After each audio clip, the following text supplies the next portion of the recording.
Tau gak sih, dulu waktu aku sebelum masuk kuliah, aku kan biasanya kalau ke kafe atau ke mall itu selalu sama temen aku kan, atau sengaja sama keluarga aku gitu. Tiap kali aku di kafe atau di mall, aku selalu ngelihat ada satu atau beberapa orang yang mereka itu jalan-jalan sendirian, ke kafe sendirian, duduk ngerjain tugas sendirian gitu. Dan di situ aku mikir, kenapa ya kok mereka mau sih ke kafe sendirian? Padahal kan kafe itu sebenarnya fungsinya adalah untuk tempat nongkrong gitu kan, tempat buat kumpul sama temen-temen. Tapi kenapa mereka harus ngehabisin waktunya sendirian di kafe, di tempat-tempat ramai yang banyak banget orangnya? Mereka nggak ngerasa kesepian ya? Terus aku mikir juga kayak, terus mereka kalau mau ngobrol nanti sama siapa? Kalau mau tanya-tanya terus sama siapa? Mereka kalau mau ketawa sama siapa? Gak ada kan? Kayak, ya masa sih mereka mau kayak ngobrol sama dirinya sendiri atau ketawa sama diri sendiri, tiba-tiba aja gitu dia lagi ngerjain tugas atau dia lagi kayak yaudah nongkrong biasa, duduk manis sambil ngopi atau minum es gitu, terus tiba-tiba dia ketawa, kan kayak aneh kan? Ya aku jadi mikir kayak, kenapa mereka mau untuk ngelakuin hal-hal yang seharusnya dilakuin bareng sama temen, itu malah dilakuin sendirian. Kayak contoh lainnya, aku tuh nggak habis pikir dulu sama orang-orang yang dia tuh suka nonton film di bioskop itu sendirian, nggak ada temen. Kayak masa mereka nggak takut, masa mereka nggak gini gini gini. Aku selalu mikir hal-hal kayak gitu di kepala aku sampai akhirnya aku menyadari itu sendiri ketika aku udah masuk kuliah. Di semester awal pun aku udah ngerasain itu. Jadi kalau di semester awal kuliah itu sebenarnya banyak banget kan yang teman-teman aku yang pada punya circle-nya masing-masing tuh. Ada yang kayak temen aku punya circle A tapi dia juga jadi bagian di circle B. Itu kayak banyak banget contoh kasus kayak gitu. Dan aku juga tidak menutup kemungkinan kalau aku nggak punya circle. Well, actually aku punya circle tapi nggak banyak aja gitu. Dan aku juga punya temen pastinya, tapi semakin kesini aku semakin menyadari betapa nikmat dan betapa nyamannya untuk melakukan semua kegiatan aku sendirian. Kayak misal aku ke kampus sendirian, atau cari makan sendirian, atau ke kafe sendirian, nonton sendirian, ke mall sendirian. Dan aku malah ngerasa itu adalah hal yang lumrah, hal yang normal ketika itu terjadi di dalam kehidupan aku sekarang. Aku akhir-akhir ini, bukan akhir-akhir ini juga sih, aku sekarang lebih menyadari dan cukup merasa kasihan sama orang-orang yang mereka pikirannya itu masih kayak aku waktu dulu, yang selalu mikir kok mau sih sendirian mulu, nggak punya temen ya, bla bla bla. Atau kayak aku tuh selalu mengasihani orang-orang yang tidak bisa dan tidak terbiasa untuk melakukan semuanya sendiri.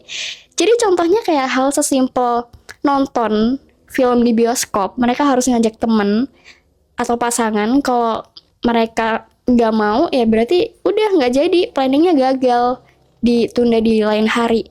Padahal sebenarnya itu adalah hal yang masih bisa dilakuin sendiri kan. Kalau nonton ya udah nonton aja gitu sendiri. Tapi nggak semua orang ternyata bisa ngelakuin hal seperti itu. Nggak semua orang itu merasakan rasa nyaman ketika mereka itu keluar sendiri atau sekedar me time gitu. Karena aku pernah tanya beberapa teman aku yang emang mereka itu bisa dibilang extrovert, mereka selalu kemana-mana itu selalu bareng sama temennya. Dan aku tanya, bisa gak sih kamu kalau semisal jalan-jalan sendiri? Bisa gak sih kalau semisal kamu itu me time kemana-mana sendiri? Kayak contohnya aja hal simple, kamu ke mall sendirian atau ke cafe sendirian, nonton sendirian. Kan itu adalah public placement yang sebenarnya banyak banget tuh orangnya. Tapi di tengah-tengah keramaian itu kamu benar-benar sendirian. Ya sendirian ngelakuin hal-hal yang kamu suka, kayak belanja kayak, atau sekedar kamu cari makan di mall, cari makan di cafe gitu kan. Dan tau nggak dia bilang apa? Teman aku bilang, aku nggak bisa, kayak orang hilang, anak hilang yang nyari orang tuanya nggak tahu kemana, karena ya mereka nggak terbiasa aja untuk ngelakuin itu sendirian. Dan di situ aku mulai mikir, bener ya, ternyata nggak semua orang itu punya perspektif yang sama soal ngelakuin semua hal sendirian. Nggak semua orang akan merasakan nyaman ketika mereka itu mulai melakukan aktivitasnya sendirian. Nah, di episode kali ini sebenarnya aku masih mau ngebahas soal kesepian atau loneliness. So, now we're going to talk about this, tapi versi lebih detailnya. Oke, kayak yang aku bilang tadi di awal, hampir tidak memungkinkan kita melihat orang-orang yang dia itu tidak punya circle. Pasti kebanyakan, mostly mereka itu punya circle-nya masing-masing. Bahkan punya lebih dari 2 atau 3 circle. Semakin banyak teman, semakin bagus dong. Semakin banyak banget relasi, koneksi yang kamu ciptakan. Semakin banyak juga kesempatan-kesempatan yang nantinya akan berdampak bagus untuk masa depan kamu gitu. Tapi di sini aku mau ngebagi sedikit soal misperception yang banyak banget orang pahamin dan itu dijadikan suatu yang lumrah, padahal sebenarnya itu bukan hal yang benar gitu loh. Nah, contohnya adalah sesimpel perbedaan alone dan lonely. Aku sempat bahas ini sama temen aku, dimana sebenarnya arti dari kata alone di dalam bahasa Inggris itu kan artinya kita tuh lagi sendirian, in physically-nya. Secara fisik kita itu benar-benar nggak ada orang, kayak benar-benar sendiri. Dan lonely itu artinya adalah kesepian, ya kan? Kesepian, perasaan hampa, terus kayak ada ruang kosong di dalam diri kita yang nggak keisi gitu kan. Bisa banget orang-orang itu selalu ngerasa kesepian meski dia itu lagi di kerumunan banyak orang. Nah, itu sebenarnya terbentuk karena kita itu udah terbiasa dan saling bergantung satu sama lain dengan individu lain gitu. I know, kita sebagai makhluk sosial itu sebenarnya diciptakan untuk saling bersosialisasi, saling melengkapi satu sama lain, saling berpasangan layaknya Adam dengan Hawa, ya kan? Tapi coba deh bayangin, kalau semisal kalian ngelakuin semuanya sendiri, apa dampak positif yang akan kalian rasakan? Karena kalau dari aku sendiri, aku ngebagi permasalahan yang ada dalam kehidupan manusia itu ada 2. Permasalahannya itu bisa terjadi karena faktor internal dengan faktor eksternal.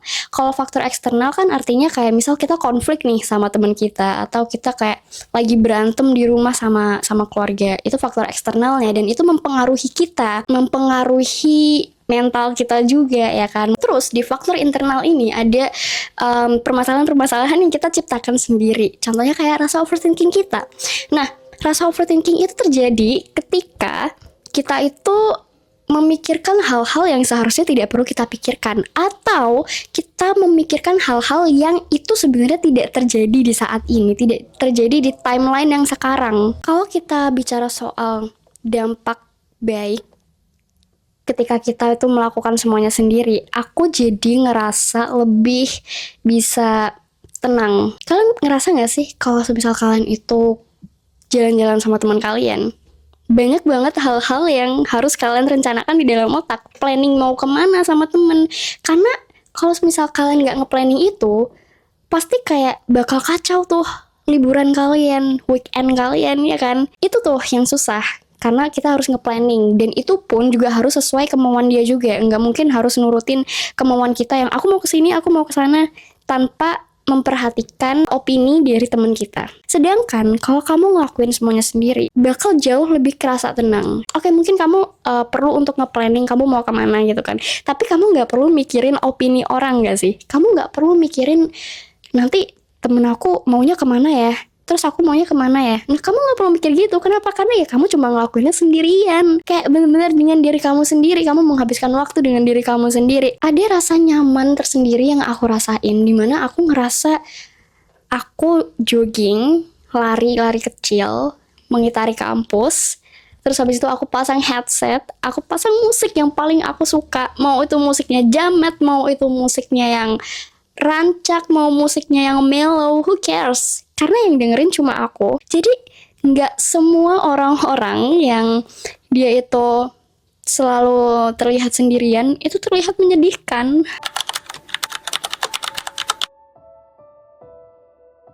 Kayak minggu lalu Minggu lalu tuh aku lagi pengen banget renang kan. Aku langsung planning di kepala aku, oke, besok aku mau renang di sini di tempat A. Terus aku bawa ini, bawa itu, aku siapin dari malam. Terus besoknya aku berangkat. Aku renang sendirian. Tapi itu adalah new experience yang benar-benar masuk ke core memory aku. Aku ngerasa seru sendiri, nyaman sendiri. Aku ngerasa kayak, wow, that was a very nice experience buat aku. Kamu tuh jadi bisa lebih mendalami hal-hal apa sih yang sebenarnya bikin kamu bahagia dan apa sih hal-hal yang sebenarnya bikin kamu capek, yang menguras energi kamu, menguras tenaga kamu. This is my favorite line. Being alone is not a weakness, but it's a power. Karena nggak semua orang, yang kayak aku bilang tadi, nggak semua orang itu bisa ngerasa nyaman ketika mereka tuh ngelakuin semuanya sendiri. Mereka nggak semuanya akan merasa tenang, damai dengan kesendirian mereka.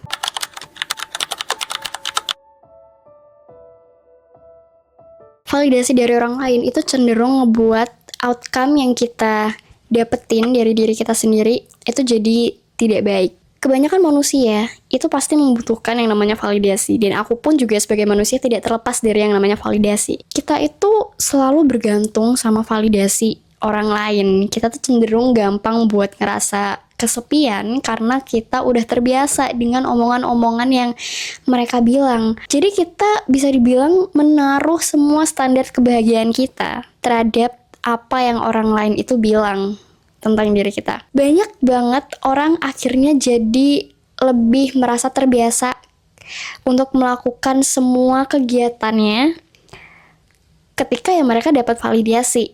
Jadi saat ternyata nggak ada orang yang memuji, nggak ada orang yang ngasih respon yang kamu mau, yang kamu ekspektasiin, terus akhirnya apa yang udah kamu ekspektasiin tidak sesuai dengan realita yang ada. Dan itu yang ngebuat kamu ngerasa kosong, yang ngebuat kamu ngerasa kesepian, dan merasa bahwa mereka tidak care sama kamu, merasa bahwa mereka itu tidak merasa senang ketika berteman dengan kamu. Ada banyak banget waktu, ada banyak banget kesempatan yang bisa kita ambil untuk bisa kenal lebih dalam tentang karakteristik diri kita sendiri, tentang personality kita. Karena nggak semua orang itu bisa paham soal itu. Nggak semua orang itu bisa kenal baik, kenal dekat, sahabatan sama diri kita sendiri. So, that's the point. Itu pentingnya kenapa kita itu butuh untuk me time. Itu pentingnya kenapa kita butuh terbiasa dengan diri kita sendiri. Berdikari. Itu artinya kenapa kita itu tidak boleh selalu terus-terusan bergantung dengan manusia lain. Karena ya, semua kebahagiaan itu tidak ditaruh kepada manusia lain.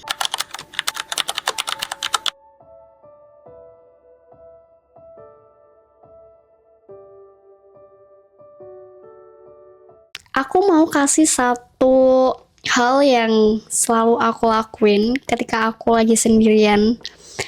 Aku selalu jadi orang yang SKSD. Apa itu SKSD? Yes, sok kenal, sok dekat. That's right. Guys, itu sebenarnya adalah skill yang paling penting untuk menunjang kehidupan kita. Skill yang paling penting ketika kita ingin punya koneksi luas dengan banyak orang. Oke, mungkin kamu bakal ngerasa di awal kayak, aneh banget sih, ngapain harus so asik ke orang yang kita nggak kenal? Gimana kalau ternyata orang itu ilfeel sama kita? Gimana kalau ternyata orang itu udah dari awal nggak suka sama kita?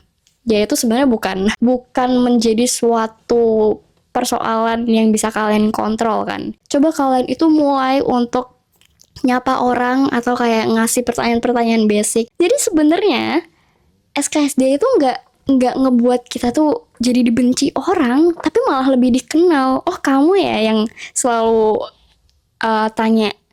tanya-tanya hal-hal basic gitu.